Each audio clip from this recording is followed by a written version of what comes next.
Programme में आपको खुशामदीद कहते हैं। मैं सदुल्ला खान हूँ। कौमी सलामती कमेटी का इजलास कल सुबह 11 बजे होने जा रहा है। पाकिस्तान तहरीक-ए-इंसाफ ने फैसला कर लिया है कि वो इसमें शिरकत करेंगे और इसके लिए 14 रहनुमाओं के नाम भी जारी कर दिए हैं। 14 रुकनी वफ्द इस कौमी सलामती कमेटी के इजलास में शिरकत करने जा रहा है। इससे पहले ये बहस हो रही थी कि क्या PTI इस अहम तरीन इजलास में जाएगी या नहीं जाएगी, और PTI की तरफ से भी इंडिया तो दिया गया था कि वो जाएंगे, लेकिन साथ ही साथ कहा गया था कि वो खान साहब से मुशावरत भी करेंगे। लेकिन बहरहाल अब फैसला हो गया है और वो इस इजलास में शिरकत करने के लिए जा रहे हैं। दूसरी तरफ मौलाना फजल रहमान साहब ने कल और परसों जो गुफ्तगू की है, कल खासतौर पर मीडिया से जो बात करते हुए उन्होंने अलायंस के हवाले से भी बात की और कहा कि हम अपना एक इजलास बुला रहे हैं और उस इजलास में फिर फैसला करेंगे कि ईद के बाद तहरीक चलानी है, पाकिस्तान तहरीक इंसाफ के साथ अलायंस किस तरह से बनाना है। इन तमाम मामलों पर अभी वो गौर करने के लिए जा रहे हैं। दूसरा एक 2-3 और छोटे छोटे मामला हैं, इनफैक्ट छोटे छोटे नहीं हैं, वो बड़े बड़े मामला हैं, लेकिन उस पर ज़्यादा तवज्जो भी नहीं है। मसलन चीफ इलेक्शन कमिश्नर का लगाया जाना है, उस पर अपोजिशन लीडर ने एक ख़त लिखा हुआ था स्पीकर कौमी असम्बली को, लेकिन स्पीकर कौमी असम्बली ने जवाब दे दिया है कि भाई पार्लिमानी कमेटी अभी इस सिलसिले में नहीं बनाई जा सकती। PTI का इस बारे में क्या कहना है, इन तमाम मामलों पर बात करेंगे। शेख वकास अकरम साहब हमारे साथ मौजूद हैं, सेक्रेटरी इत्तेहाद हैं पाकिस्तान तहरीक इंसाफ के। शेख साहब बहुत शुक्रिया, बिलाखिर आपने फैसला कर लिया कि कल कौमी सलामती कमेटी के इजलास में जा रहे हैं। 14 रुकनी जो वफ्द है उसके नाम भी हमारे सामने आ गए हैं। क्या इस सिलसिले में इमरान खान से मुशावरत हो गई है या PTI ने बहरहाल ये फैसला किया कि चूंकि उनसे रब्ता नहीं हो पा रहा तो हम खुद फैसला कर लेते हैं? देखिए, मुलाकातें बंद की गई है। राब्तों के हवाले से आप देख रहे हैं कि इस्लामाबाद हाई कोर्ट के अंदर हमारे वकला जो है वो जदोजहद कर रहे हैं, मगर मामला जो है वो सुख्तरवी का शिकार है। तो फिर पॉलिटिकल कमेटी ने खुद ही इसका फैसला किया और मैंने सुबह जो 12 बजे प्रेस कॉन्फ्रेंस की थी, मैंने उसमें ये बता दिया था कि are people are going to participate. जी बिल्कुल, आपने ये कह दिया था, आपकी खबरें आ गई थी कि अब आप जा रहे हैं, नाम भी आ गए। तो आपने सर ये यानी जाहिर है आपकी ख्वाहिश तो यही थी कि इमरान खान से मुशावरत हो जाए, मुलाकात हो जाए, लेकिन क्या आपने हुकूमत के सामने ये ख्वाहिश रखी थी कि हम शिरकत करने या ना करने के हवाले से, या जिन लोगों को भेजना है उनके नामों के हवाले से मुशावरत करना चाहते हैं, हमारी मुलाकात कराई जाए?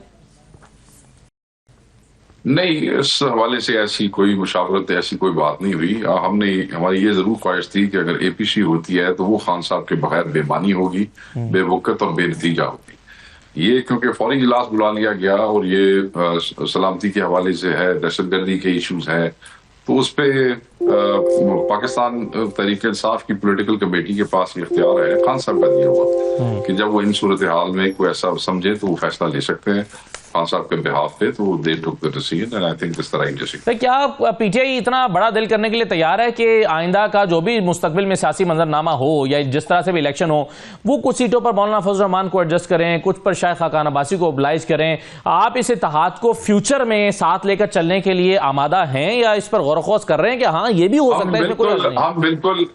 हम बिल्कुल इस इत्तेहाद को फ्यूचर में आगे लेके चलने के लिए आमादा है। हम चाहते हैं कि ये जो खान साहब के विजन के मुताबिक हम जो इत्तेहाद शेप अप करना चाहते हैं, ये एक नए इलेक्शन की बुनियाद के हवाले से आगे चले। और जहां तक रह गया कि क्या आप उन्हें अकोमोडेट करेंगे इलेक्टोरली, तो वो इमरान खान साहब का जाती फैसला है। जरूर मेरे पास या पार्टी के पास पॉलिटिकल कमेटी रिकमेंडेशन तो दे सकती है ना, खान साहब को मनाया भी तो जाता है कुछ चीजों में। पॉलिटिकल कमेटी क्यों इसमें रिकमेंडेशन देगी? खान साहब खुद इस मामले को बेहतर सर वो मुशावरत तो बहरहाल वो करते ही है ना अपनी लीडरशिप के साथ, और लीडरशिप कई मामलों पे जाकर रोजाना मनाते तो है ना खान साहब को। खान साहब देखें ये कई ऐसे इशूज पे भी वो बात करते हैं जिसमें खान साहब का कोई इंटरेस्ट ही नहीं होता, उस पर भी तो आप जाते हैं ना बात करने के लिए सर। तो सर चलो सी अपनी मुशावरत दे देंगे, खान साहब को मशवरा भी दे देंगे, चंगा मशवरा। और आपका मशवरा यही होगा कि हाँ कोई हर्ज नहीं है कि इसमें साथ में लाना चाहिए? हम ये समझते हैं कि जाती तौर पे कि पाकिस्तान और खान साहब की विजन के हिसाब से समझते हैं कि पाकिस्तान की तमाम अपोजिशन की आवाजें जो सिस्टम इस वसाइल से लड़ना चाहती हैं, उनको हम आवाज होना चाहिए, उनको एक होना चाहिए। उसके लिए अगर आपको कोई minor major keeping in view, हर किसी का अपना अपना इलेक्टोरल इंटरेस्ट होता है, वो देखते हुए अगर कोई चीजें एडजस्ट हो सकती हैं तो करना चाहिए, बट सबको इकट्ठे होना चाहिए। और शाह साहब ये सारी बातें आप मौलाना की इसलिए मानेंगे कि मौलाना आपको 2025 में इलेक्शन दिला सकते हैं, सड़कों पर आएंगे, तहरीक निकालेंगे, एहतजाज करेंगे और फिर इलेक्शन हो सकते हैं। लेकिन अगर मौलाना इसमें अनसक्सेसफुल रहते हैं, वो आपको इलेक्शन नहीं दिला पाते और इलेक्शन जाके फिर अगले या 2 साल 3 साल के बाद होते हैं, फिर भी आप मौलाना फजल रहमान के साथ ये इसी तरह की चीजें उनको ओबलाइज करने के लिए तैयार होंगे? देखिए सर, अभी तक मैं जो जिस तरफ डिस्कशन निकल चली है ना आपकी और मेरी, वो चीजें इन लेटर एंड स्पिरिट उस तरह है नहीं एग्जैक्ट। सर इसी बातों में तो फंसा हुआ है अलायंस, और किस चीज में फंसा हुआ है? हाँ नहीं, तो वो इस तरह है नहीं। जो चीजें बाहर मीडिया में लीक हुई है, अभी मुझे एक और दोस्त एक टॉक शो में कह रहे थे, उन्होंने तो बहुत बड़ा क्लेम भी कर दिया कि ऐसे वो बातें ऐसे हैं नहीं।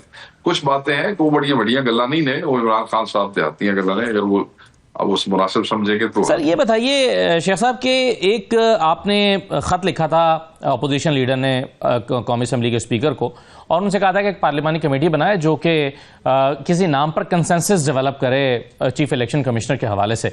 लेकिन आपने ये डिमांड क्यों की है? पहला मरहला तो इसका ये होना चाहिए कि आप नाम तजवीज़ करें, उन नामों पर इत्तफाक ना हो तो पार्लिमानी कमेटी के पास जाएगा। आप अभी तक कोई नाम तजवीज़ क्यों नहीं कर पा रहे?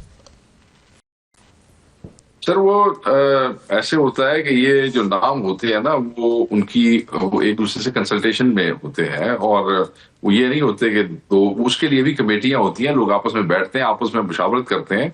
तो हमने उस अमल को शुरू करने के लिए कहा कि आपको ऐसी कमेटी बनाएं जिसमें बैठ के हम एक दूसरे से नाम एक्सचेंज कर सकते। तो सर यानी पीटीआई ने क्या अपने तौर पर नामों का इंतखाब कर लिया है जो प्रेजेंट करने? जहां तक मेरी क़यादत से बात हुई थी, उनका खान साहब से मशवरा चल रहा है, कुछ नामों पे इत्तफाक हो गया है, कुछ नामों पे रह गया है, उसमें कोई मिक्स एंड मैच है जी। वो जैसे होगा इंशाल्लाह हम आपसे शेयर करेंगे। सही है सर। एक आखिरी सवाल मैं आपसे ये करना चाहता हूं कि फर्ज कीजिए मौलाना फजल रहमान साहब के तहफ़्फ़ुज़ात बरकरार रहते हैं और ईद तक वो मामला हल नहीं हो पाते, पीटीआई के पास अपनी कोई स्ट्रैटेजी मौजूद है जो उन्होंने अलायंस के बगैर कुछ करना हो ईद के बाद? बिल्कुल है, बिल्कुल है। पीटीआई ने अभी तक जितनी ग्रैंड मोबिलाइजेशन की हैं वो बगैर अलायंस के की हैं, बगैर अदर पार्टीज के की हैं, और वो अनसक्सेसफुल रही है। सर देखिए, हमारे देखने में तो सक्सेसफुल नहीं है। If we said we reach D Chowk, we reach D Chowk. उन्होंने कहा तुम अटक का पुल नहीं क्रॉस कर सकोगे, ऐसी 3 बारी क्रॉस कर ले।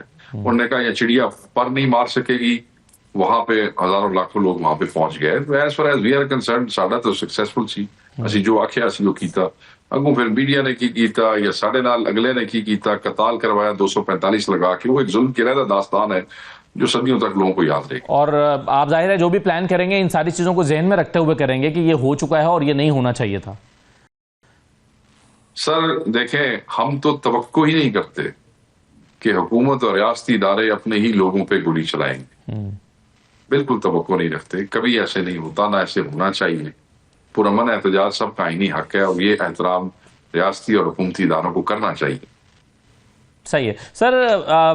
अगरचे मैंने पहले वाले सवाल को आखिरी कहा था, लेकिन ये हतमी तौर पर आखिरी सवाल है कि क्या कोई चैनल इस्टेब्लिश हुआ है या अली अमीन गंडापुर साहब ने खान साहब को कोई पैगाम भेजा है कि खान साहब मुझे इजाजत दें कि मैं दोबारा से कोई बैकडोर राब्ता शुरू कर सकूं? क्या ऐसा कोई ख्वाहिश का इजहार उन्होंने किया? अली अमीन का कोई पैगाम खान साहब तक नहीं गया। खान अली अमीन की लास्ट मुलाकात से लेके इस मुलाकात तक वो खान को उससे मुलाकात ही नहीं करने दे रहे। अली अमीन की रिक्वेस्ट कई दफा वकला तो मिल ही रहे ना, बहरहाल वकला भी हो फ्रीक्वेंसी नहीं ना जी, और रोज वाली डेटा तो नहीं पै रही है ना, वो जरा रेगुलर डेली बेसिस पे हो रहा है, भी थोड़ा जा तातुल जा आ गया। वो थोड़ी सी चीजें हैं उसमें, बट लगे हुए देखें अब आजकल इस्लामाबाद हाईकोर्ट में वही केसेस चल रहे हैं ना, सारे केसेस इन्होंने क्लब किए हैं, और वो जिन जजेस सुन रहे थे उनसे हटा के नए जजेस के पास चले गए। पता नहीं उन्होंने की नवी प्लानिंग ने अल्लाह बेहतर जानता है। बहुत शुक्रिया शेख वकास अकरम साहब, सेक्रेटरी इत्तेहाद पाकिस्तान तहरीक इंसाफ, हमारे साथ मौजूद थे। एक छोटा सा ब्रेक लेते हैं, ब्रेक के बाद वापस आते हैं।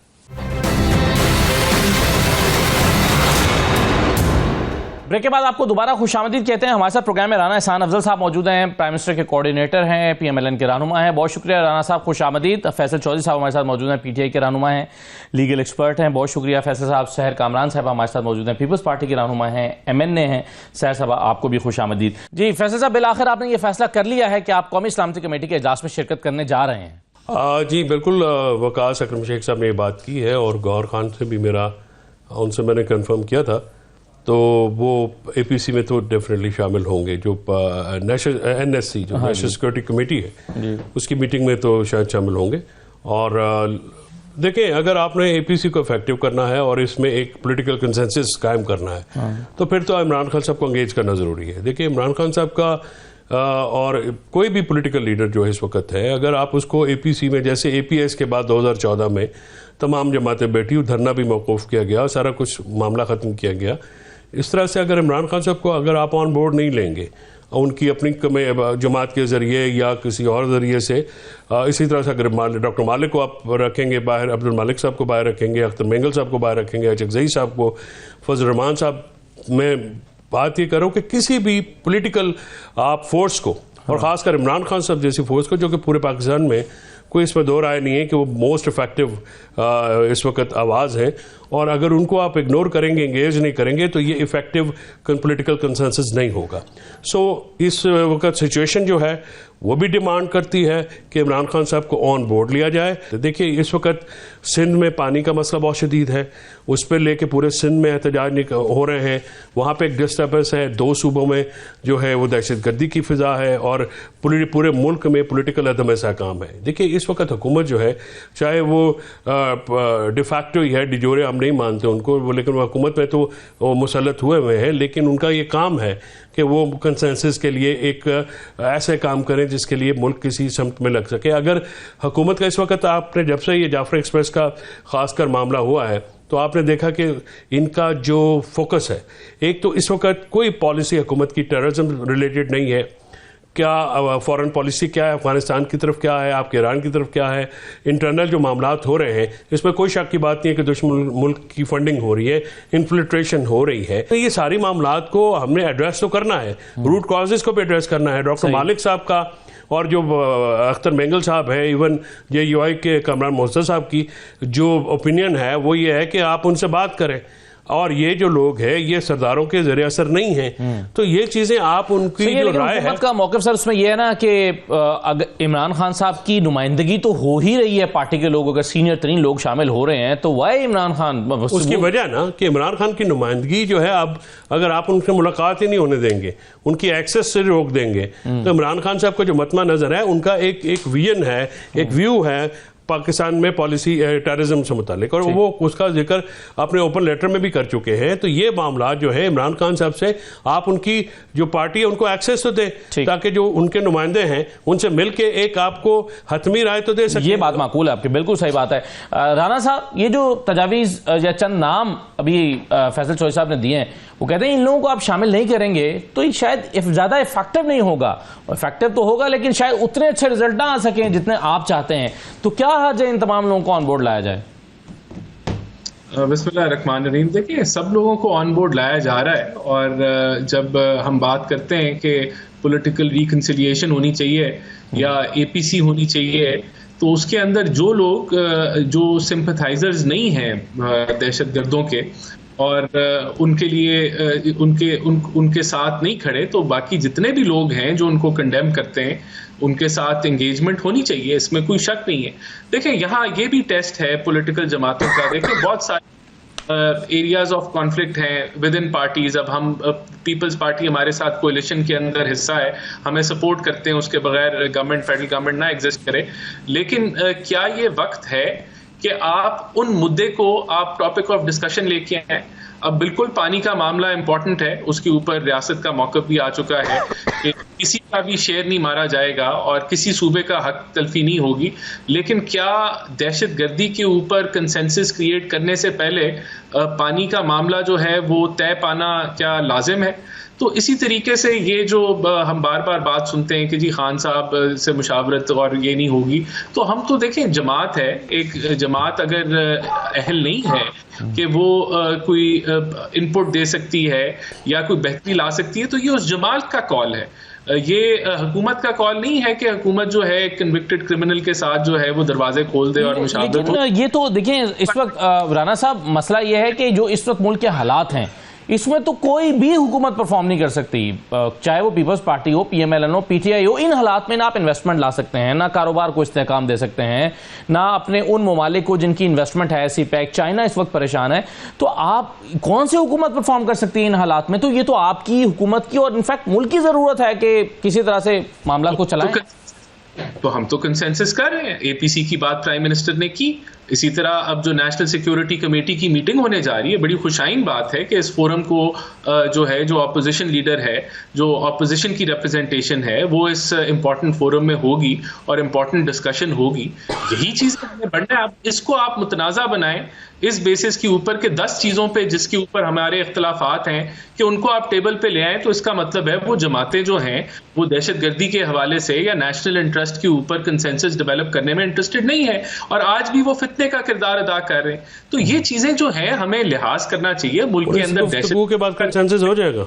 जिस किस्म की गुफ्तगू राना साहब कर रहे हैं, क्या ये हुकूमत की तरफ से इस किस्म की गुफ्तगू के बाद कंसेंसस होगा या आप सुलह सफाई की बात करेंगे? मसला ये है कि इनको इनएक्सपीरियंस लोग हैं, इनको पता ही नहीं है कि इनकी इस वक्त जिम्मेदारी क्या है। सही है। ये जल्दी पे तेल डाल रहे हैं और परसों से आपने देखा है कि इनके अंदर एक फितना ग्रुप है जो कि किसी किस्म के मामलात को हल होने की तरफ जाने ही नहीं देना। राना साहब, अगर आप ये समझते हैं कि ये फितने को हवा दे रहे हैं, दहशतगर्दी के कॉज बन रहे हैं पीटीआई के लोग, फिर इनको दावत ही क्यों दी गई है कि ये इसमें आए? फिर तो इनको ये आना भी चाहे तो नहीं आने देना चाहिए।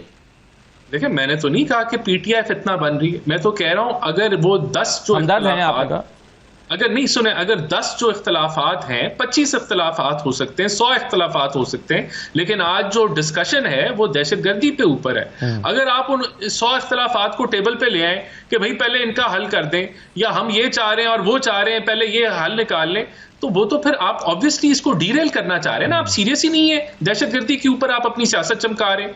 तो इसके ऊपर देखें, मैं समझता हूं कि एक बड़ी खुशाइन बात है, मैं फिर रिपीट करूंगा कि नेशनल सिक्योरिटी कमेटी में ऑपोजिशन की रिप्रेजेंटेशन होगी। उनको चाहिए है वो अपनी तैयारी करके जो उनके ख्याल में इस मुल्क का आगे लायबल होना चाहिए वो आगे लेके आए और उसके ऊपर बिल्कुल डिस्कशन होगी, एक कंसेंसस, और फिर इसी तरह हम एपीसी की तरफ बढ़ेंगे। तो इसको मुतनाज़ा ना बनाएं खुदा के लिए। बिल्कुल सही। अपनी जो लेफ्ट राइट सेंटर जो शरायत जो आप पहले भी ये करते रहे, बिल्कुल सही है। चले इसमें सर अब बिल्कुल ठीक है। सैर कामरान साहब, आप इसमें जो तजवीज़, जो मिसाल बल्कि फैसल साहब ने दी है 2014 में जब एपीसी का वाक़या हुआ था, तो उसमें से एपीएस का वाक़या इनफैक्ट, तो उसमें हमने ये देखा था कि तमाम सियासी जमातों को ऑन बोर्ड लाया गया, धरना ख़त्म हुआ, इमरान खान को साथ बिठाया उस वक्त के प्राइम मिनिस्टर नवाज शरीफ साहब ने। तो क्या आप नहीं समझते कि एक ऐसी ही सूरत हाल इस वक्त भी है और ऐसी ही ज़रूरत मुल्क की ये भी है कि सबको इकट्ठा बैठा दिया जाए? देखिए, बात यह कि नेशनल सिक्योरिटी सुप्रीम है। आज जो हालात हैं मुल्क के अंदर कि एक दिन में एक से ज़्यादा वाक़यात हो रहे हैं दहशतगर्दी के मुख्तलिफ नौइयत के, तो मैं समझती हूँ कि इस वक्त हम सब के लिए बहुत ज़रूरी है कि अपने आपसी इख्तलाफात एक तरफ करके एक कंसेंसस डेवलप करें। कम से कम एक नुक्ता तो है कौमी सलामती का जिस पर हम सब मुत्तफ़िक हों। मेरे ख्याल में हम सबको एहतियात भी करनी चाहिए ऐसी गुफ्तगू से जो कि माहौल को ख़राब करे। और मैं ख़ुसूसी तौर पर जिक्र करना चाहूँगी क्योंकि आपने 2014 का जिक्र किया, हम पीपल्स पार्टी अपोजिशन में थी और जब ये नेशनल एक्शन प्लान के ऊपर बातचीत शुरू हुई तो हमारे कुछ मेंबरान को बड़ी शदीद तहफ़्फ़ुज़ात भी थे, लेकिन उस वक्त सदर मुमलिकत आसिफ अली ज़रदारी की एक हमें जो है डायरेक्शन थी कि आपके मुल्क को इस वक्त ज़रूरत नेशनल यूनिटी की है, आपके मुल्क को इस वक्त ज़रूरत नेशनल एक्शन प्लान की है, इस पर किसी किस्म का डिसएग्रीमेंट नहीं करें, आप आएँ बैठें और पाकिस्तान के लिए एक हों। आज क्या होना चाहिए? आज भी यही होना चाहिए कि पाकिस्तान कब पे।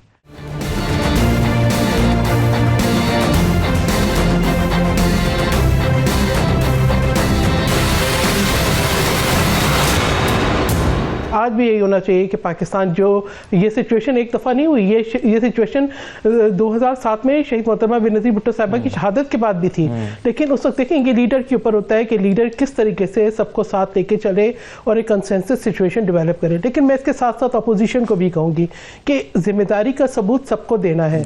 मुझे बहुत अफसोस के साथ याद कराना पड़ रहा है कि जब तहरीक इंसाफ की हुकूमत थी तो कौमी सलामती के अहम तरीन इजलास में इमरान खान साहब बैठना पसंद नहीं करते थे। ठीक है, अपोजिशन तो सारी आके इकट्ठी होकर बैठ जाती थी। और आज भी हम ये देख रहे हैं कि आप क्या पैगाम दे रहे हैं दूसरे मुल्कों को, आलमी दुनिया को, अपने मुल्क के अवाम को क्या पैगाम दे रहे हैं कि हमारे पैटी डिफरेंसेस, हमारी जो है वो पॉलिटिकल गेन्स वो ज़्यादा इंपॉर्टेंट है नेशनल सिक्योरिटी के से ज़्यादा नहीं। इस वक्त हमें इकट्ठे होना है क्योंकि देखें उस वक्त तक हम दहशतगर्दी का मुकाबला नहीं कर सकते जब तक कि हमारी नेशनल यूनिटी ना हो, जब तक हमारी सोचों के अंदर एक कंसेंसस ना हो। अभी आप देखें क्या हुआ, एक तरफ जो है इतना बड़ा वाक़या हुआ जाफर एक्सप्रेस के हाईजैकिंग का, दूसरा ये हमारे जो है सिक्योरिटी फोर्सेस, हमारे सिविलियंस वो दे आर मार्टर्ड, उनकी जानों का नजराना दिया जा रहा है। दूसरी तरफ जो है एक वॉरफेयर चल रही है सोशल मीडिया पे, ठीक है, एक जंग जारी है, एक नफरतों को फैलाया जा रहा है। तो ये किस वजह से, इसी कंफ्यूजन को दूर करने के लिए अगर आज ये फैसला हो गया कि एक जो है पार्लियामेंट के अंदर इन कैमरा ब्रीफिंग होगी, तो उसमें तो पार्लियामेंट के मेंबर्स ही होंगे ना, उसमें पार्लियामेंट के मेंबर्स ही। लोग सोशल मीडिया पे कैंपेन चला रहे हैं, रियासत भी तो मतलब हुकूमत जो है वो इत्तफाक किए हुए है कि सिर्फ पार्लियामेंट के अंदर खड़े होकर बयानबाजी कर दे, उन लोगों को पकड़े, गिरफ्तार करें, कानून के कटहरे में लेकर आए। कौन बहुत अहम नुक्ता उठाया है। मैं हुकूमत से भी सवाल पूछना चाहती हूँ कि आपकी फायरवॉल लगती है, आपके सोशल मीडिया रिस्ट्रिक्शंस लगती हैं, आपका पीका लॉ आता है, दहशतगर्दों के पैगामात नहीं रुकते, उनकी पोस्ट नहीं रुकती, उनके मरासले नहीं रुकते, उनका प्रोपेगेंडा नहीं रुकता, चाहे बैरून मुल्क से हो रहा हो। कहाँ गई आपकी फायरवॉल? ये सवाल का जवाब तो राणा साहब देंगे, लेकिन ये सब बिल्कुल सही है। ये लेकिन एक चीज जो इसको मैं क्लियर कर दूं कि कल जो कौमी सलामती का इजलास हो रहा है उसमें पार्लियामेंट्री लीडर्स हैं, उसमें कैबिनेट के मेंबर्स हैं, उसके अंदर जो पार्लियामेंट में मेंबर्स बैठे उनके लिए जो है लेकिन खुसूसी तौर पर वो मैं देखिए, चलिए एक all parties conference parliament all parties conference जब हो उसमें यकीनन तमाम स्टेक होल्डर्स को, तमाम पॉलिटिकल पार्टीज को, whether they are in the parliament और whether they are not in the parliament, सबको बिठा के सबको एतमाद में लेना, सबकी बिल्कुल ठीक है। एक बाहमी एतमाद के साथ पॉलिसीज बनाना बहुत फैसल चोई साहब, एक तरफ तो आप ये डिमांड कर रहे हैं कि जी जो भी कंसेंसस डेवलप करने की कोशिश की जा रही है, जो हिकमत अमली पॉलिसी हुकूमत बना रही है, इमरान खान को उसमें शामिल किया जाए। दूसरी तरफ हालात ये हैं कि इस्लामाबाद हाई कोर्ट के ऑर्डर पर एक इंस्पेक्शन के लिए कमीशन बनाया गया था, वो कमीशन अडयाला जेल में 3 घंटे बैठकर आ गया और उसको वहां पर इमरान खान से मुलाकात करने की नहीं दी गई। तो आप ऐसे में ये तो इस तरह की तवक्को रखना कि इमरान खान को कोई रिलीफ मिलेगा, ये तो फिर खुद फरेबी के मुतरादिफ होगा शायद। देखिए अनफॉर्चुनेट बात है कि आप अदालत के अहकाम जो हैं वही आपने उड़ा दिए। जो कमीशन है परसों अदालती अहकाम के मुताबिक गए और उन्होंने वहाँ से मिलना था, वो एक छोटी सी कन्फ्यूजन थी क्योंकि इमरान खान सबसे मीटिंग के बाद दूर हो सकती है और वो कोई बात इस तरह से कर ही नहीं पाती हैं अपनी आज़ादी के साथ, वो चाहते भी हैं तो नहीं हो पाता। तो ये इस तरह से फ्लाउटिंग जो ऑर्डर्स की हो रही है, मैंने उससे अर्ज़ किया कि इस किस्म के इस सिचुएशन में भी अगर यही आपका है तो आप फिर इकट्ठा होने के जो बातें कर रहे हैं, जो ख्वाहिश का इजहार कर रहे हैं, तो उसके लिए तो ज़्यादा बड़ा जो CBM है वो तो गवर्नमेंट को करना है। गवर्नमेंट जब तक अपनी पॉलिसीज़ पर नज़रसानी नहीं करेंगे तब तक ये कैसे तोक़ो कर सकते हैं कि कंसेंसस होगा। यानी एक साइड पे आप इमरान खान साहब से अदालती अहकाम के मुताबिक कमीशन को भी मिलने नहीं देते और दूसरी साइड पे आप जो हैं वो ये कह रहे हैं कि कंसेंसस हो जाएगा। ऐसे तो नहीं हो सकता। आपको कुछ करना का आप ताली दो हाथों से बचती है, इट टेक्स 2 to tango। आज भी आप देखें कि फोकस क्या है कि कोई PTI के कोई भी जो है पार्लियामेंटेरियन वो अपने घर ना जा सके, वो अपने बैठ ना सके, सोशल मीडिया एक्टिविस्ट आपने उठा लिए। आप ये नफरत फैला नहीं रहे, नफरत है, ये हकायक है। आपने इस चीज़ को फेस करना है और इस पे आपने वो एक्शन करने हैं जिससे ये कम हो सके। आप इस चीज़ को अगर आप हिब्बुल वतनी की चादर के नीचे छुपाना चाहते हैं तो नहीं छुपेगा। अब मामला 2014 वाले नहीं हैं असद, अब 2025 है। लोगों की बहुत बड़ी तादाद है जो PTI के साथ रियासती जबर रवा रखा गया है, उसका रिएक्शन है लोगों में। और यकजहती जब कराने जा रहे हैं तो फिर आगे जो गुफ्तगू आपने हुक्मरान जमातों की, उनके वज़रा की तकरीरें आपने सुन ली, आपने उनके नुमाइंदों की गुफ्तगू सुन ली, जो तलखी वो पैदा करते हैं अपनी गुफ्तगू से, बजाय इसके कि मरहम रखें या आप जो PTI के एक्टिविस्ट हैं, हमारी फीमेल कारकुनान के साथ जो हुआ, जो चादर का तकद्दुस पामाल हुआ, जो आपने पार्लियामेंट एरियाज उनकी फैमिली उनके बच्चों के साथ जो किया है, आप उनको कैसे कह सकते हैं कि वो एक लहजे में भूल जाए। राना एहसान साहब, अभी एक बात तो शहर कामरान साहबा ने ये की है, वो कहती हैं कि जी आप पार्लियामेंट में खड़े होकर तकरीरें तो कर रहे हैं कि सोशल मीडिया पर बहुत प्रोपेगेंडा किया है पाकिस्तान तहरीक इंसाफ ने, लेकिन आपके पास तमाम तरह के लॉज मौजूद हैं, पीका भी आ गया है, सोशल मीडिया को कंट्रोल करने के लिए फायरवॉल्स भी आपने लगाई हैं। तो फिर इन लोगों को, कितने लोगों के खिलाफ आपने कार्रवाई की है, कितने लोगों के खिलाफ मुकदमात बनाए हैं, कितने लोगों को उठाया गया है, इन मुकदमात बनाने के बाद और कानून के कटहरे में लाया गया है, ये क्यों नहीं हो पाया? देखिए ये तो वर्क इन प्रोग्रेस है। मेरे ख्याल से जो अदारे हैं जिनकी ये जिम्मेदारी है वो अपनी कार्रवाई जो है वो एज पर कोई उनके नॉलेज में आता है तो वो तो कर रहे हैं। लेकिन देखिए यहाँ मैं ये बताना चाहता हूँ कि कोई नहीं कह रहा कि ऑपरेशन इसका हल है। जो नेशनल एक्शन प्लान के 14 नुकात हैं उसके अंदर बहुत सारे निकात हैं जो ऑपरेशन से बालातर हैं। उसके अंदर जुडिशल रिफॉर्म्स हैं, जो आपके टेररिज्म के जो पर्चे हैं या जो अदालती मामलात हैं उनको एक्सपेडाइट कराना है, वहाँ मामलात को ठीक करना है। बलूचिस्तान का रिकन्सिलिएशन का एजेंडा है, उसके अंदर मदारस की रजिस्ट्रेशन है और उसके अंदर और दीगर चीज़ें हैं। इकोनॉमिक आपकी इंटीग्रेशन है, सोशल कोहेजन है। ये वो सारी चीज़ें हैं जो होंगी तो हम दहशतगर्दी से काबू पाएंगे। तो ये बिल्कुल गलत तासुर है अगर कोई ऐसा दे कि जी ऑपरेशन इसका हल है। कतई तौर पे नहीं है, लेकिन ऑपरेशन करना भी लाजिम है और उसके साथ के बाकी इक़दामात करना भी लाजिम है। तो जब हम दहशतगर्दी के सोल्यूशन की तरफ जाएंगे तो उसके अंदर जो सबसे चीज़ जिसकी आज तयन करने की ज़रूरत है कि जहां बॉर्डर सिक्योरिटी का एक रोल है, उसी तरह लॉ एनफोर्समेंट का रोल है, उसी तरीके से आपकी सीटीडीज का रोल है, उसी तरीके से आपकी डेवलपमेंट है, आपके और दीगर जो मैंने मामलात कहे हैं, तो वो रोल किस हद तक जिनकी जिम्मेदारी है वो अदा कर रहे हैं, चाहे वो बलूचिस्तान की हुकूमत हो, पंजाब की हुकूमत हो, केपीके की हुकूमत हो, क्या वो किरदार अदा किया जा रहा है सूबाई लेवल पे, वफाकी लेवल पे, जो जिम्मेदारियां जिसकी की हुई हैं, तो तभी हम किसी सोल्यूशन की तरफ बढ़ेंगे ना। तो हमें देखें, मैं फिर ये गुजारिश करूंगा कि बहुत सारा टाइम है कि हम पानी को डिस्कस करें, हम पीटीआई के जो कारनामे हैं 9 मई के जिसकी वजह से वो ज़ेरे ताब हैं उनको डिस्कस करें, लेकिन इस वक्त जो टॉपिक ऑफ डिस्कशन है कि हमारे अफवाज पाकिस्तान के जो सिपाही हैं, जो सोल्जर्स हैं, वो अपना लहू बहा रहे हैं और दहशतगर्दी जो है वो एक तूल पकड़ रही है। तो उस मुद्दे के ऊपर हम डिस्कशन करें, बजाय के डिस्कशन जो है वो इस चीज पे हो कि खान साहब से मुलाकात नहीं हो रही तो फलाना नहीं। लेकिन सर हुकूमती जमातों का भी जो टॉपिक ऑफ डिस्कशंस हैं वो भी तो थोड़ा हैरान कुन है। मतलब मैं ये सवाल सैर कामरान साहबा के सामने रख देता हूँ।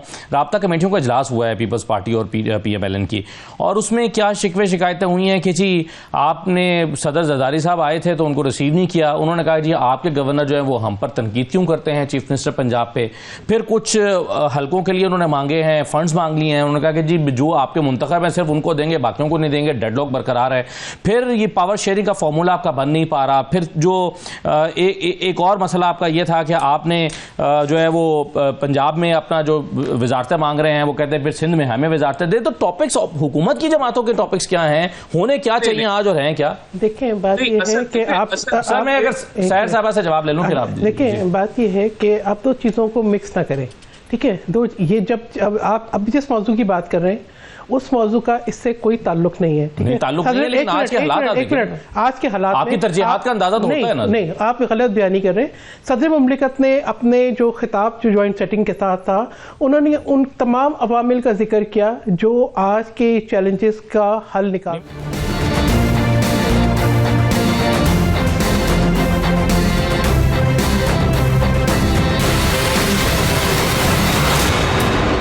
सदर जरदारी के इजलास की बात नहीं कर रहा, मैं तो राब्ता कमेटियों के इजलास की बात कर रहा हूं। देखिए, राब्ता कमेटी का इजलास जो है वो इंटरनल उन इश्यूज के ऊपर है जो कि दोनों जमातों ने आपस में तय करने हैं, जो दो सूबों के मुतालिक हैं।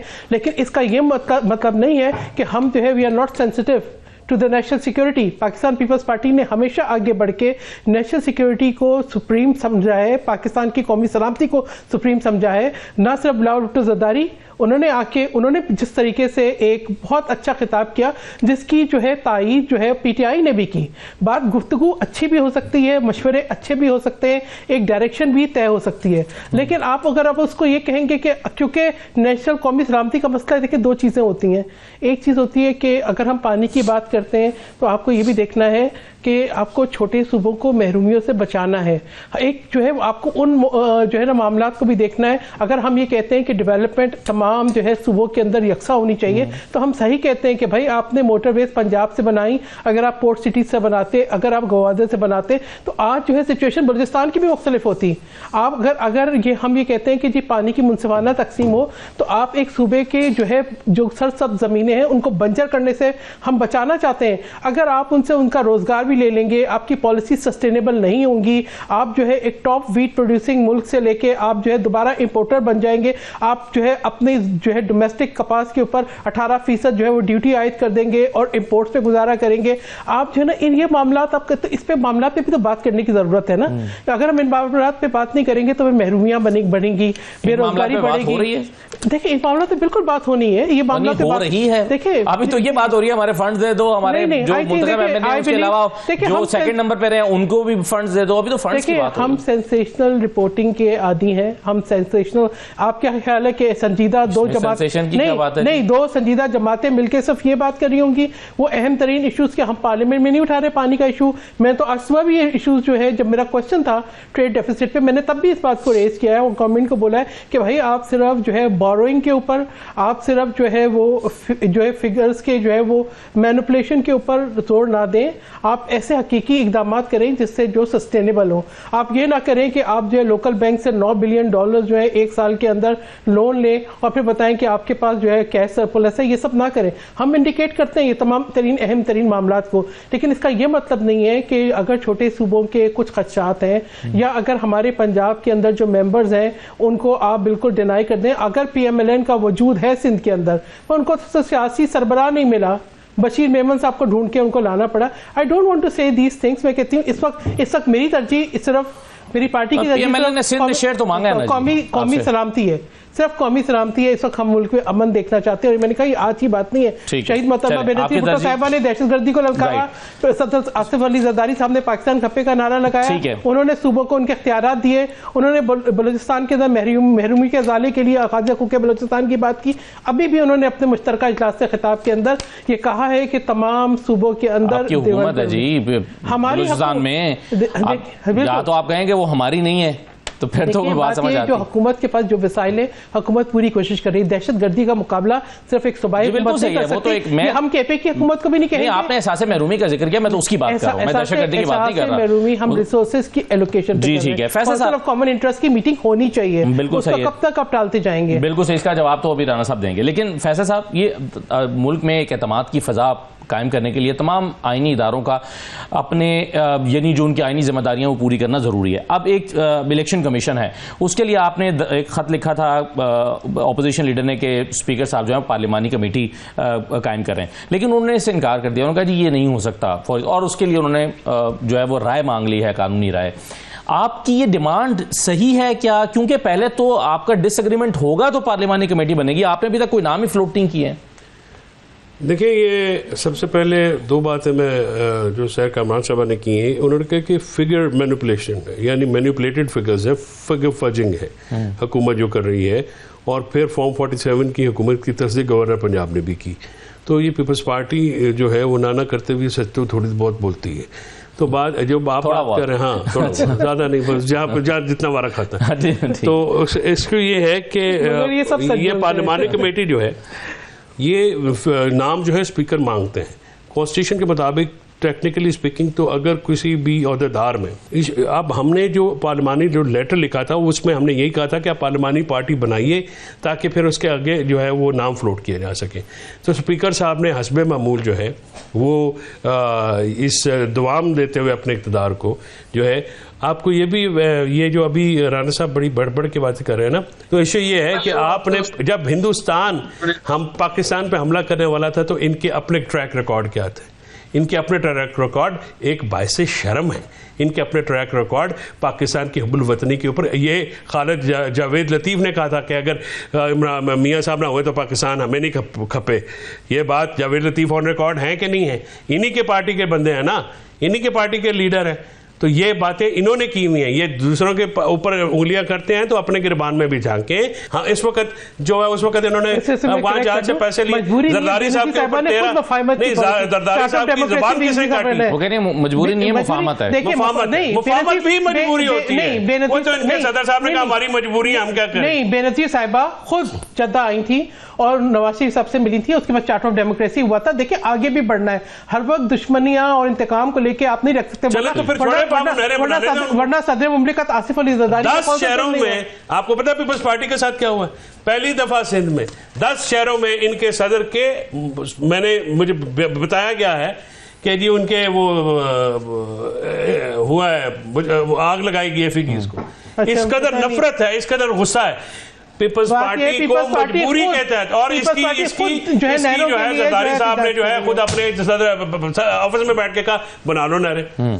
यार आप कोई तो मतलब कोई लोगों से कोई ऑनेस्टी भी तो बंदा होती है, इतने बड़े अहदेदारान हैं उनसे बंदा तो कर रखता है कि ये सच बोले। बिल्कुल ठीक है। चलें राना साहब, आप 2-3 चीजों का जवाब दे दीजिएगा। एक तो ये स्पीकर साहब क्यों इनिशिएट नहीं कर रहे, क्यों नाम नहीं मांग रहे ओपोजिशन लीडर से, और फिर उन्होंने पार्लिमानी कमेटी बनाने का कहा है कि जी अगर आप पार्लिमानी कमेटी के सामने रखना चाहते हैं तो उस पर भी जो अयाज सादिक साहब हैं वो इसके लिए तैयार नजर नहीं आते और समझते हैं कि इस पर पहले कानूनी राय दरकार है।